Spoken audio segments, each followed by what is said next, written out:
What's going on, good people? I'm going to show you today how to remove your factory radio out of a 2001 Tahoe. I think it's the same for Silverado, Suburban, Denali, all of those GM vehicles around this year.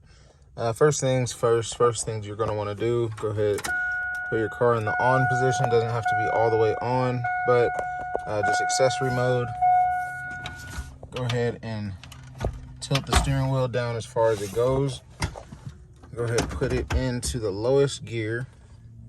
And then what you're going to want to do is this entire dash valence piece, this whole thing pops right on off. As you can see, I already started to pop a few of them off. Go ahead and just gingerly pop this guy on off of here. Remove it. Set it somewhere safe. And then boom, you should be faced with something that looks like this.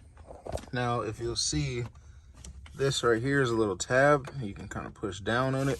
You're going to want to push down on both sides and then pull out.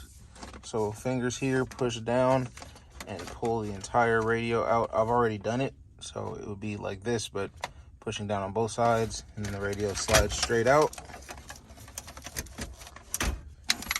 Now you should have something that looks like this. This is your antenna.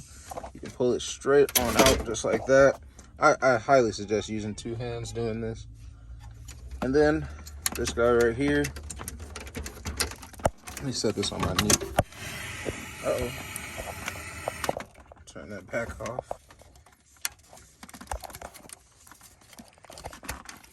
Might be a little tough to do with one hand. Let me set this down. 12 seconds later. All right. So you just pull that straight out. This guy wasn't, wow, they weren't even connected. That's crazy. I'm going to be replacing this with a double DIN so that I can have the backup cam and yeah, go ahead and get it installed on this guy for towing and things like that. But yeah, man, that's the video. If you guys like it, make sure you like, go ahead and drop a sub.